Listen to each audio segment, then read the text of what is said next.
Happy Manga Monday! So for today's video, I'm going to be talking about all the one-shots I read in the month of April. I read 15 of them, so buckle in. I'm going to try and be short and sweet on my reviews, but yeah, it's a lot to tackle.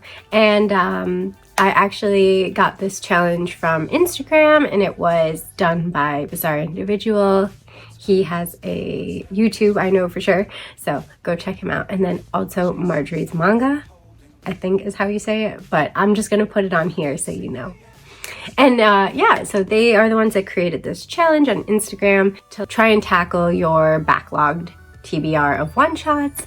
And I love one-shots, so I buy them so many times. I like on instinct. I see one that looks good, I buy it. And so I have a lot that I had on my TBR. I still have some. I read 15 and I still have some. So that just shows you how lack of impulse control I have apparently. But anyway, enough about shaming myself. I'm going to be reviewing them from the worst of the worst in my humble opinion. Disclaimers, if you disagree and you love something I hate or you hate something I love, that's okay. We're all individuals, we're all our own people. But it's okay if you didn't love something that I did. And I won't be annoyed or mean towards you if you love something I did. In fact, I'm happy if you got enjoyment out of something I simply couldn't get enjoyment out of. But yeah, that's my disclaimer. So we're working from the worst of the worst, covering all this in between until we get to the best of the best. My recommended one-shots. So yeah, if this kind of stuff appeals to you, if you love manga and you are a huge manga reader like me, or you're newer to manga and you maybe aren't as familiar in just what's out there and you want to kind of get ideas and hear a little bit about some manga before you possibly buy them yourself, then you've come to the right place. And I would be so happy if you subscribed to the channel. And if you like the video, please do hit that thumbs up button. But yeah, without further ado, let's get into it with the first category, covering my least favorite reads. Not worth it. Trash 'em.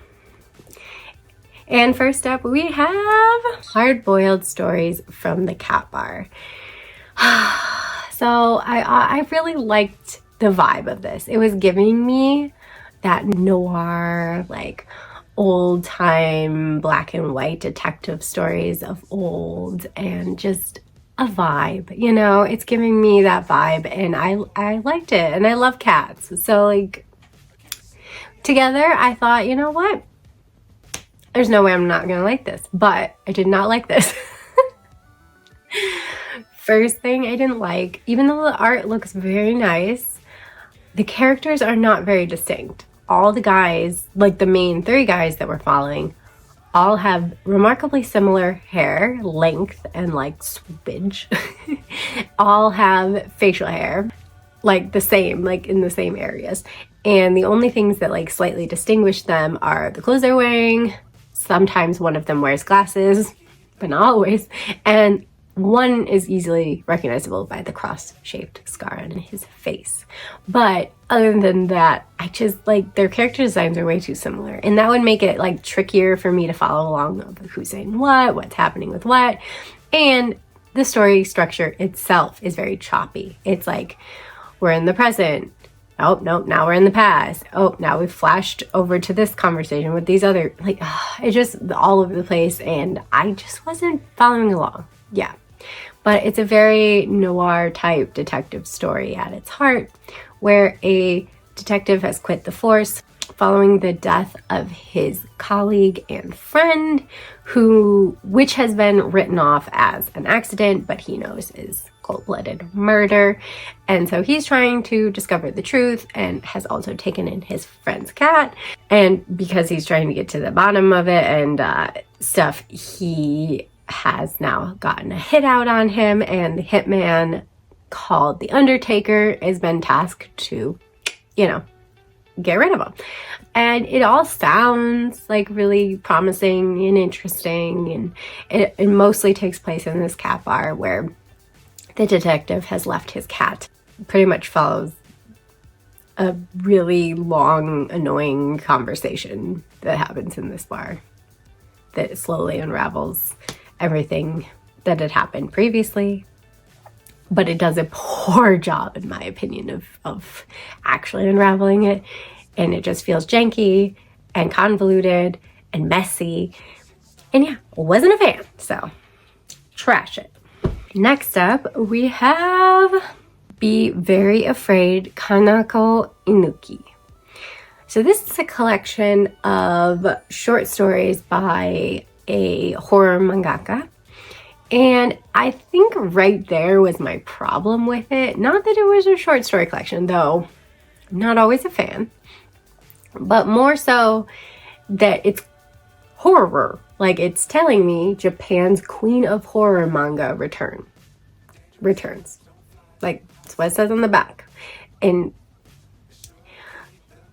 I did not feel like any of these stories were scary, creepy, or horrifying.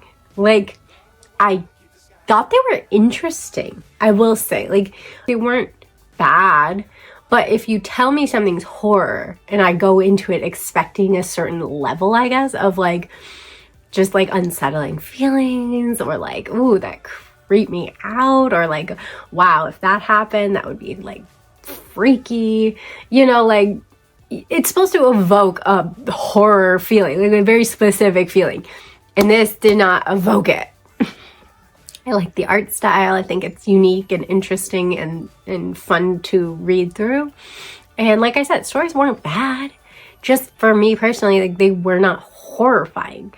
And, you know, I know that, like, things that scare you are subjective and, like, not, you know, everyone's afraid of the same things. But, like, I didn't even really feel like it was being like scary. I just felt like it was presenting like interesting concepts. It didn't fulfill my horror needs, you know? Again, also they're short stories, not my favorite, but I got it more because it was horror, and I do like horror manga, but I didn't feel like any of these stories were horrifying. That's what I'm saying. Yeah, that's how I feel, and that's the end. So I'm gonna trash it. And now we move on to the second category. Completely fine, but forgettable. First up, we have Lust Blaster. So obviously I got this because of vampires, and I like vampires, and it was a one-shot, and it looked, you know, where it has those BL undertones, which can sometimes be fun. And I just think it was way too rushed. The concept was that there's this vampire academy we hardly see, and that all of a sudden there's these twin moons, and when the twin moons show up, the other vampires are gonna come and kill all the other vampires that are at this academy because reasons. And that this dude is a human and he got put in the academy, and the reason is interesting, I guess. It's a reason, I guess. Yeah, like the story just felt very messy because there was too much going on, too many pieces, and they were all just like, here's a piece, here's a piece. We don't have time to let you find out, so here's another bit of the story. Like, I'm just gonna shove it in your face, and like, it's not that enjoyable. Like, I couldn't connect to any of the characters. There was also a large cast of characters. Like, these two are the main characters, but there's also all these characters on the back that you should be aware of, and then there's the bad guys, and then it's like, oh my god, come on, stop it. You are this thick. You cannot be doing that much, you know? Find a simpler story. And maybe they thought that they were going to be able to serialize it, so they set up some things and then found out they weren't going to be able to. I don't know. You know, a lot happens in the manga world that I just don't pay attention to. So that could be the issue. And if it is, I totally understand, and I don't blame them. I just think they bit off more than they could chew. And it's, you know, writing is about showing, not telling. And if you just shove everything in my face and tell me, oh, hey, this is why, and this is who, and this is that, I'm bored. The ending seemed like it was really touching, but I didn't give a crap because I didn't give a crap about these characters. So it's completely fine, but never would read it again. So yeah. Moving on, we have Gold Kingdom and Water Kingdom. So yeah, this one was like more of a sweet story. It's about these two kingdoms that they don't really like each other at all. They have a long history of being at war with each other, but now they have a shaky peace going on. For some reason, they've decided that one of their princes should marry one of their princesses, or, you know, one of their members of one kingdom should marry a member of the other kingdom, you know, whatever, for peace. And both kings think it's a great idea to send them an animal. So, you know, one sends the other one a cat and one sends the other kingdom a dog to marry. It's really weird. But the people that are, you know, have been picked out to be betrothed do end up meeting by chance, and they like each other and help each other out, and they both want their countries to get along, and it's very simple. It's not messy and stuff like the other ones. Like, it's very simple, straightforward story, and it's cute. Like, nothing wrong with it. Like, it's cute enough. It's just kind of meh to me, personally. I was just kind of like, okay, this was a story, a forgettable one. And yeah, that's all I have to say about that. Just kind of boring. Okay, so this first one was on the very edge between completely fine but forgettable, but it's not fully forgettable, so I couldn't really put it in that category. And it's not quite as jarring as the second one I'm going to talk about in this category, but I decided to just put it in here anyway. And this category is, what the fuck did I just read? Yeah. What in the, I don't know. I do not know. So yeah. First up is the lesser of the two crazy out there weirdness, and that is River's Edge. So I had previously already read another standalone by this mangaka, Pink, and that one was also very weird, and it had a very jarring conclusion that has stuck with me. And I would say similarly, this is very weird and sad and irritating. Like, there's things about it that stick in my jaw, stick in my, what is that saying? Stick in my maw? I can't think of this saying. Oh my god. But you know, like, the things that, like, it's like you can't, like, let it go and you can't forget about it. So it's not forgettable, so it shouldn't be in the last category. But I don't love the book. It yeah, there's a lot of things, but anyway, about a group of teenagers. There's the shitty shithead boyfriend of one of them, which, can he just die? Could he have, please? Why didn't he? Why? Oh my god, I hated him. Like, nothing he did was redeemable. He was a jackass until the end. He was cheating on his girlfriend that he pretty much seems to have peer pressured into being his girlfriend. Yes, some weird, you know, sad things have happened to him, but he's cheating on his girlfriend with his friend, and also beating up this other guy who's just a quiet dude. He's just minding his own business, and he's bullying him and beating him up constantly, and also gets all territorial because he talks to his girlfriend. It's teenage messiness, and it's gross, and there's also a huge trigger for animal cruelty, animal actually, like, you know, ending of the animal's life. And that was the worst of this. Like, that, like, there was other things. There's this, you know, their bodily harm, like, you know, to actual human beings and of actual human beings. But no, the kittens, I will not forgive this book for that. Do not, like, oh, I hate thinking about it. It's so hurtful. Oh, it's so hurtful when she no, don't read this book. Just don't read it. Sorry, like, it does, it sticks with me. It creates a visceral reaction in me. But is it worth it? Is it worth my sanity? Is it worth my sanity? No. God damn. I knew what I was getting into though. I knew, because pink made me feel annoyed and feel anger and feel frustration. And this one, yeah. What the fuck? I don't recommend picking it up unless you want to hurt yourself, or you are sociopathic and you do not mind all that crap, or you are just a weird fuck like me and get some enjoyment out of feeling so viscerally angry and disgusted.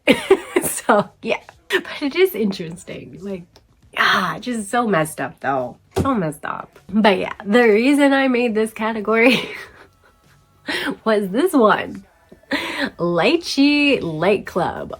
What in the actual fuck did I just read with this one? Like, I don't know if I have the words to describe even the premise of this one. I will just give you a huge trigger warning that the very first thing is them like brutally like ripping off the clothes and then ending up taking this teacher's life. So, you know, it just starts strong in this crazy weird ass thing. But yeah, the back of this says it's Lord of the Flies for the new century, and I kind of took that and yeah, it's but it doesn't start on a normal note, I feel like, at all. Like, it just really, like, what I would have liked, I guess, a little more from this one would have been to see these normal kids descend into debauchery and madness and murder. Like, what the frick? Where did this come from, children? Oh my god, these are like literal preteens, like little just baby assholes. Like, oh my god. And there's a leader of the club, and there's a lot of German spoken throughout, so I think you can get some of that parallel, I suppose, for the reasons for that, I guess, what they're drawing on for some inspiration for the leader, and how everyone is just obsessed with him. I do like the I guess the way that they self-destruct and implode and yeah, all that. But anyway, so this club was formed, and this guy has become the leader of this club. He wasn't even the one to form it, so that's weird. And this guy becomes their leader, and he has this plan that they are going to make a artificial intelligence, a robot. They're going to program the robot to bring them a beautiful girl. I tell you, men, I don't know what to do with you.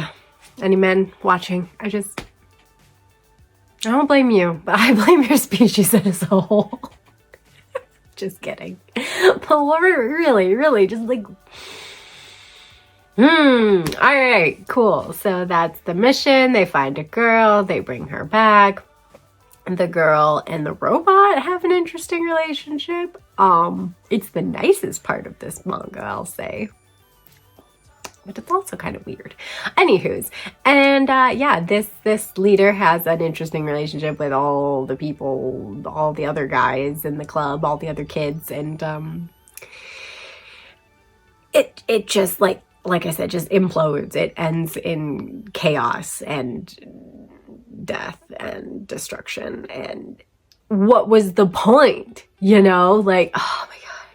Like, there's themes of it, like, that I like, that I can, like, grab onto, of, like, being so full of yourself that you cause your own self-destruction, essentially. Like, you know, other interesting themes that I can, like, pull, but, like, also at the same time, it's just wrapped in a very thick layer of what the actual fuck is this book. So I can't recommend it at all, like, unless you like a lot of just like death and craziness and just all over. I don't know. Yeah, I'm just gonna move on. But I don't recommend it. It's real weird. So yeah, let's move towards more positive manga, shall we? So these ones were pretty good, but I would say that their art and their overall aesthetic were superior to the story. So they just didn't nail the story as well as they could have, I feel. I'd also say a common theme of all of these is that most of them are short story collections. So I never feel like they can give me enough. Well, I shouldn't say never. There have been a few short story collections I have loved, but majority wise. So bear that in mind for me being a little more critical with these ones. But yeah, first up we have Witches, the complete collection. So these are somewhat intertwined, vaguely, all having to do with witchcraft and stuff. Stories about young girls who are imbued with a certain power. They were all very interesting. The atmosphere in this one, where you look at the drawings and you're in this story, and it does very much like pull you into this other kind of world. And yet the stories itself doesn't fully connect with me. The art is very sketchy, but very enjoyable. And so I liked it, but it felt very like I'm trying to be so mysterious and aloof and give you no answers, but make you feel like I provided you with a thought-provoking concept that would satisfy you. And it just doesn't quite. So it's good, but I feel like the feeling I get is almost that it's trying too hard. I feel like you didn't say anything. And I feel like you thought you did. And some people might really like this manga. But I think it's too full of itself. It thinks it's so above it all, and it's so high concept, and it's so out there, and I just don't feel like it is. Like, it's pretentious. That's the word. It thinks it's better than I think it is. It feels pretentious. Like, that's just how I feel about it. Is it? I don't know. I'm curious if anyone else has read Witches, how they feel. I just didn't quite agree that it gives the readers this feeling that I think the mangaka wants you to feel. I think it wants you to feel something that I felt very strongly with a different manga, but that's for later. And then next we have One More Step, Come Stand by My Side. Obviously this was a cover buy. This art is exquisite, but I do feel that the art is the major thing for me. I would stare at this art for days. I don't know that I'd care to reread the stories though. The stories that this one tells is very, I don't want to say mundane, but the stories were very forgettable and very just like through a interesting lens, a story I've read 5,000 other times in different ways told better. You know, like the art was the only thing it had going for it. And so it would have been in completely fine but forgettable. I don't remember, except for the first short story in this collection. I don't remember a single other short story off the top of my head right now, just sitting here. And I read it like a week and a half ago.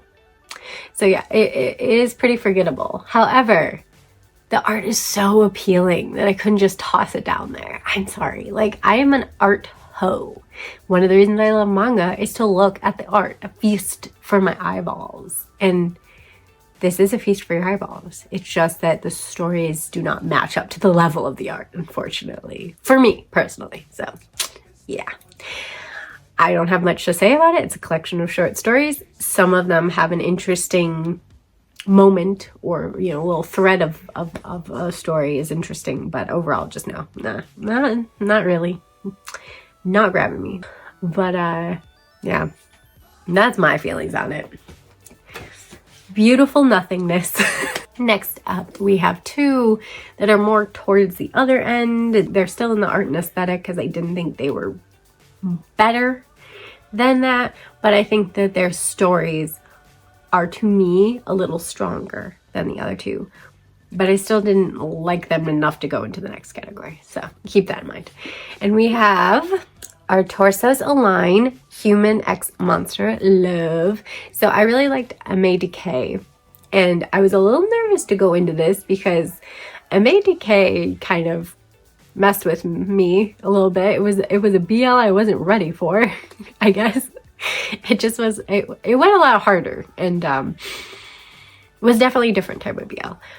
But this one just didn't pack the same punch that MADK did, actually. I was kind of disappointed. Like, I didn't think there were anything wrong with the short stories. Again, short story collections.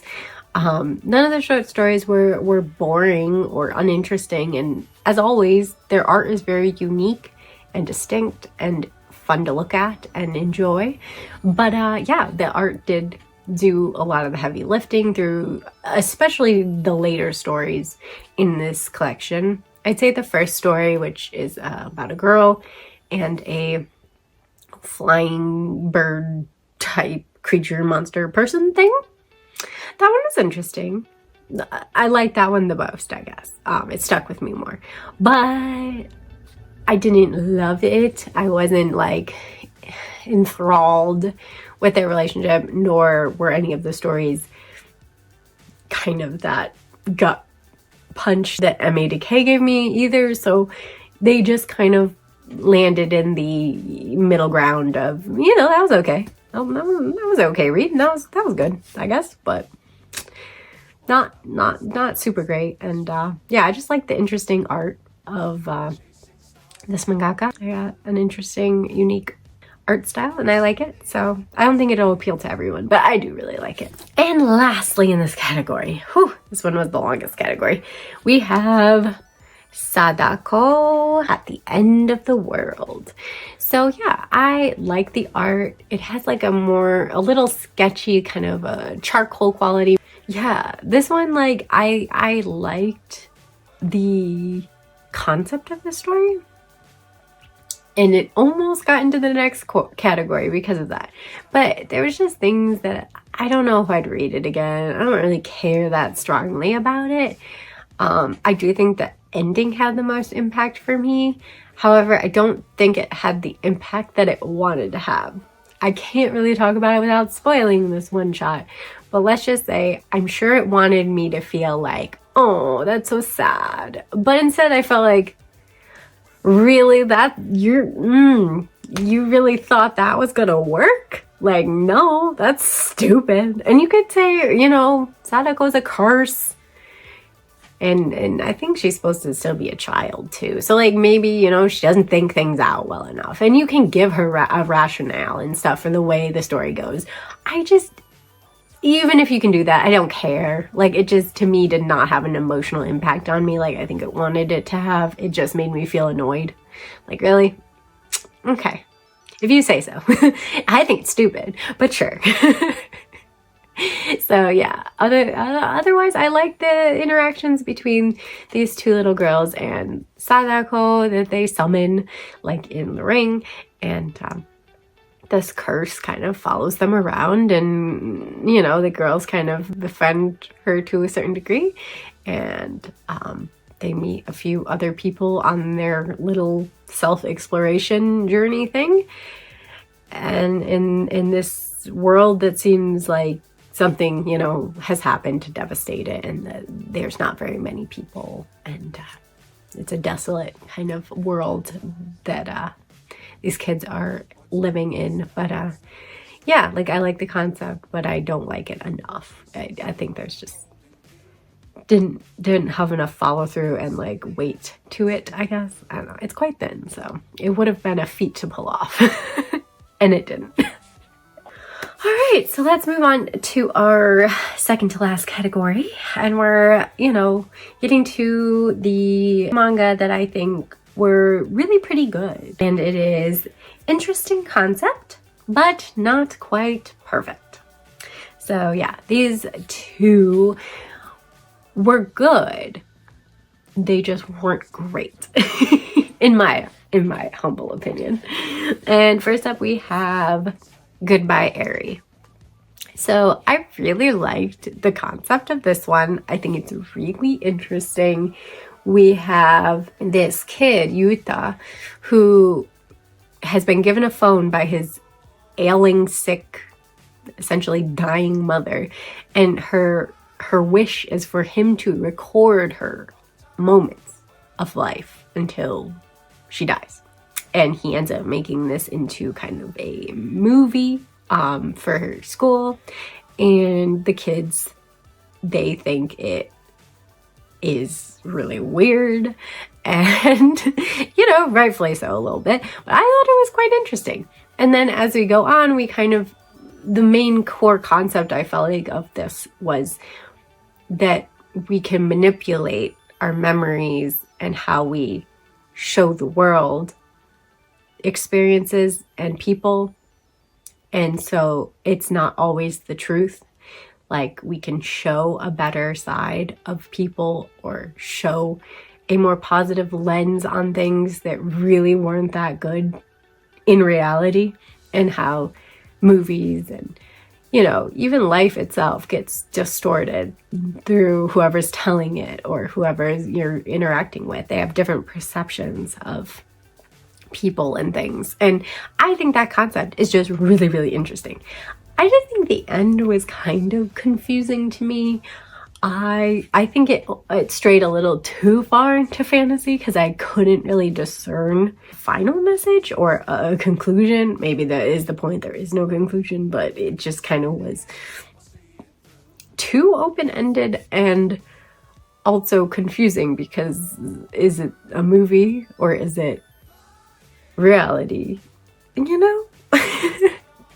I mean, to a degree, that's great to like have that concept be like open-ended and be like, well, did this happen? Did it not happen? Where did reality end and where did fiction take over? You know, that's all great. It's just like the execution of it didn't quite satisfy me, you know? Like, I'm a picky bitch, so I wasn't completely satisfied. But like I said, core concept-wise, delving into how we interpret and how we represent people, especially, yeah, I think it's really interesting. I really like that, but I don't want to get more into it because I don't want to spoil it, because I do think it's pretty good. And then the other in this category is Mujirushi, the Sign of Dreams. So I really like Naoki Urasawa, so of course I was very interested to read this kind of just one-off of his. The very, very brief summary that it gives us on the back is: one family, one painting, one mysterious individual. That's all you get to know, kids. There is literally nothing else. But yeah, it's essentially about this very down on his luck father with a young daughter who seems to be, you know, really, I don't want to say he's dumb, easily influenced maybe, I don't know, but he kind of gets caught up with this weird dude who convinces them to go to Paris and to not steal per se, but to hide a particular painting. And then that dude would make them some money by forgery, and then they would return the painting. It's way more convoluted than that, though, and it's not so clear cut, and it's not so clear cut who's good and who's bad and why they want to do certain things at all. And the mystery bow tie man, the guy that like gives them the idea to go to Paris and the Louvre and all that, I am so still confused on him. Like, who is he? What is he? Why is he? What? But the mystery is more interesting to me. Like, it's not like the hard-boiled cat bar one where it just felt like they were telling a story, but they were telling it in a very messy way that was making it hard to follow the story. Like, this was intentionally being vague and intentionally not giving you all the pieces, but giving you these mysterious elements so that you can draw your own conclusions. And there was definitely some cultural significance to the man in the bow tie and like Japanese like pop culture background of him, which I, being of non-Japanese know-how and did not know about that certain thing, I feel like I got less out of it than perhaps an actually Japanese or a person that knew more about the figure that they were kind of alluding to through this bow tie man would get. I don't know, but the point is, it's a very interesting, mysterious, weird story. And yeah, I'd recommend picking it up if you want something that's just, it's not gonna like, I don't think it'll completely satisfy you because it did not completely satisfy me, but I think I would read it again to see if anything else stuck out or made more sense the second time. Like, I think it's one that would be enjoyable on repeat reads. So I definitely found it to be a fun time and an interesting time. So yeah. Now moving on to our final category, which is a national treasure. These are just 3 gems. 5 stars from me. I think everyone should read them.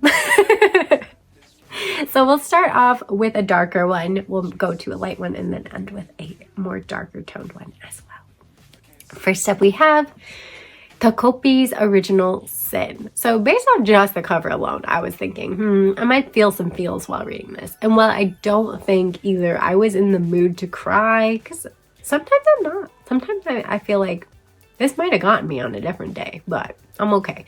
I did tear up near the end.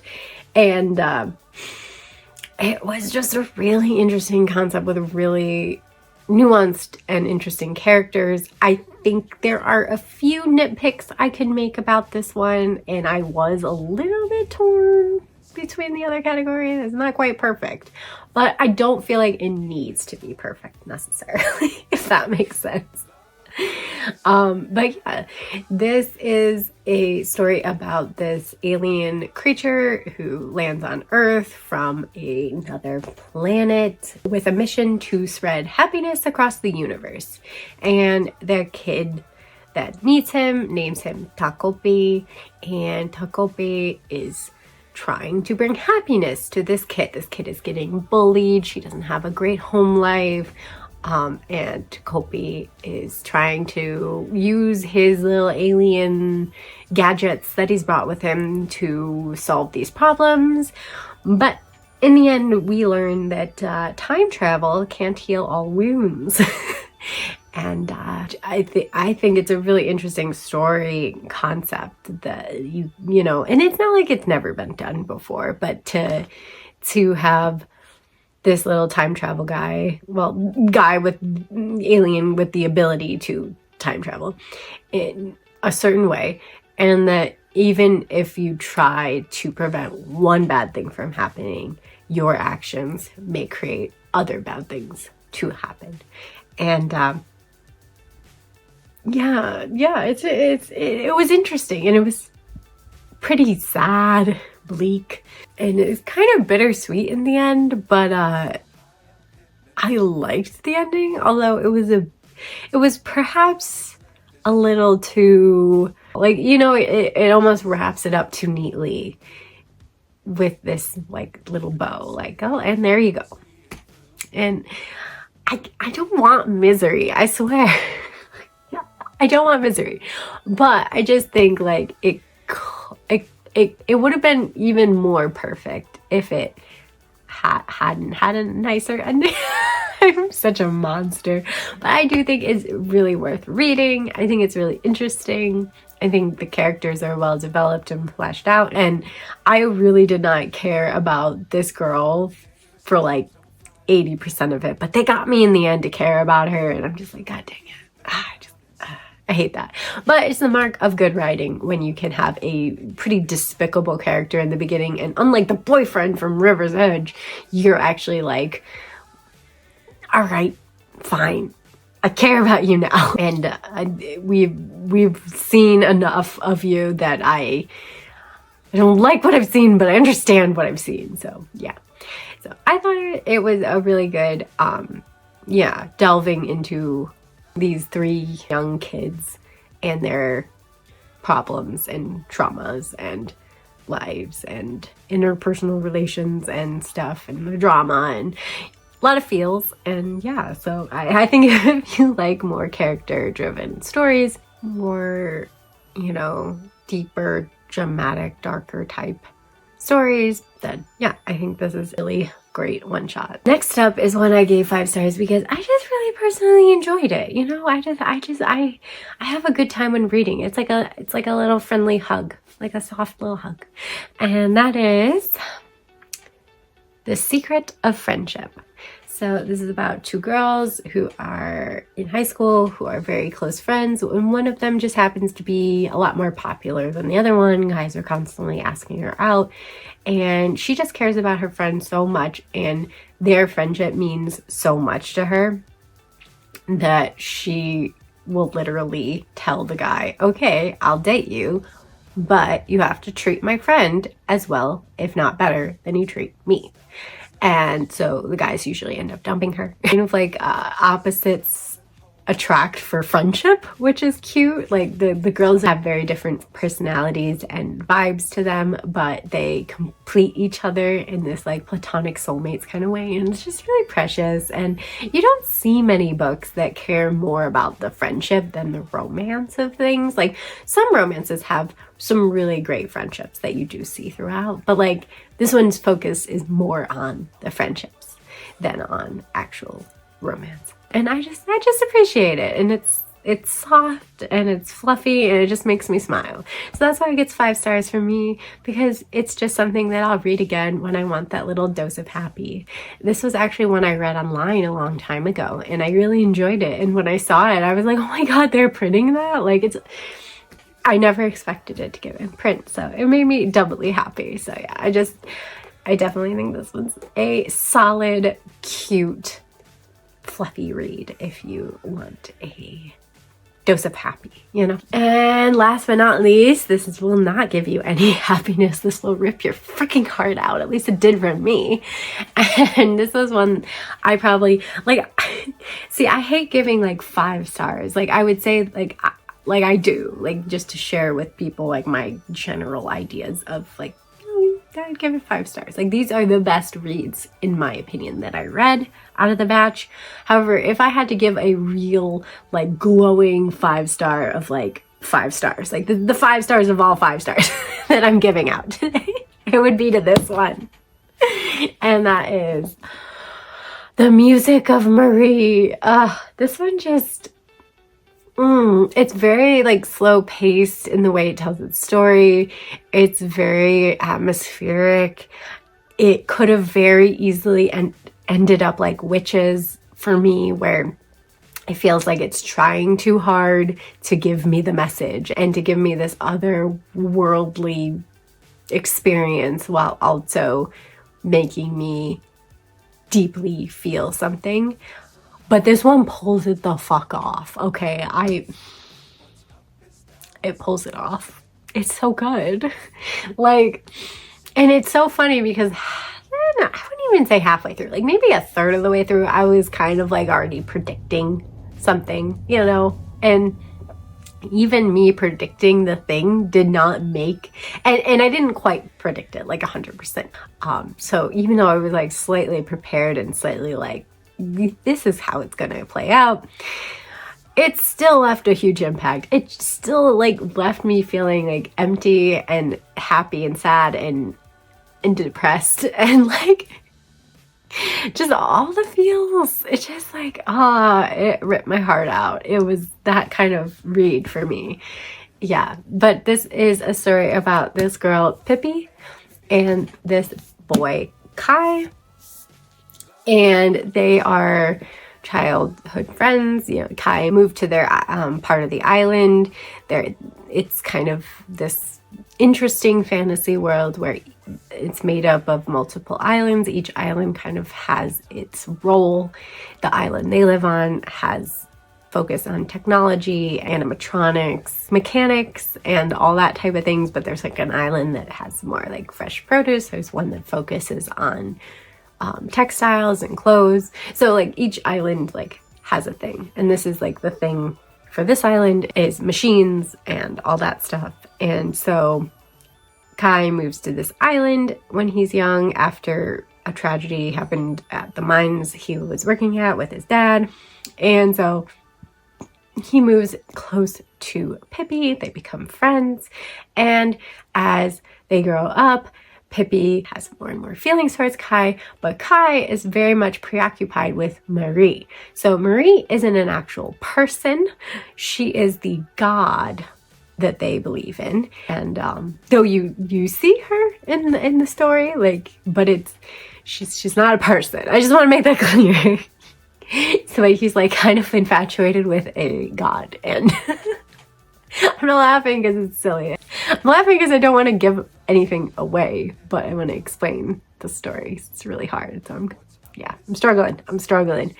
But yeah, it's a lot of like pining feelings on a human emotional basis, but then it's also tackling some really high concept ideas and things about humans being left to their own devices. And should we be? And really, should we be? I question it sometimes. So yeah, Marie is their god that is, creating this music, the music of Marie, to soothe the people. And that's why they don't fight. And that's why they don't have wars. And that's why they don't kill each other. Like, it's because of Marie and the implications of it's like, I don't want to give too much away because it's very like interesting and I don't want to spoil it. But the ending just, even though, like I said, I kind of guessed some of what was already gonna turn out, it hit me like a tidal wave, and I was so sad. It hurt. But I really like stories that just make you kind of go, wow, yeah, life.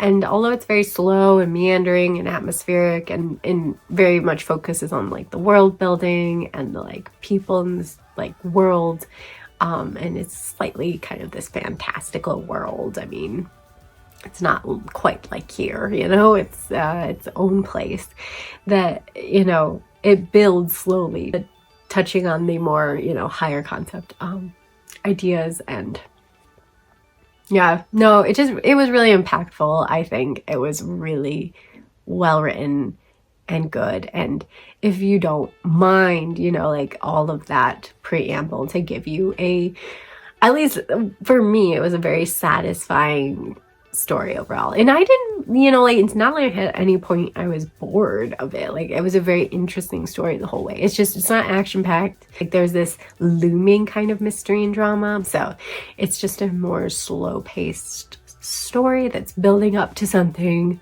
that just knocks you over the head with it. And yeah, I mean, I'm not saying it's like earth-shatteringly different, but it made me feel the feels, and I appreciate when a manga can really make me feel something. And this one really did. So I highly recommend the music of Marie. I think most people might enjoy it and get something out of it, even if they just think, oh, that was an interesting story, interesting world building. That alone, So my favorite one-shot of my April one-shot reads. And yeah, that'll do it. But yeah, I really do love one-shots. I'm a sucker for them because they're a one and done story, but that can sometimes mean they're rushed, they're messy, they don't feel fulfilling at all. They were too short. But when they're done well, they're really enjoyable, and they pack a punch for such a compact little story. So yeah, they're just a fun ride. So feel free to recommend me any one-shots that you've loved or rag on any that you've hated down in the comments. If you've read any of these, please let me know which ones and if you felt the same way that I felt about them. Always curious to know. And yeah, I hope I'll see you next video. That'll be my April haul video. So if you want to see the manga and more that I got in my travels, along with, of course, some of the English manga that I did get this month. Then tune in for that. And until next time, bye!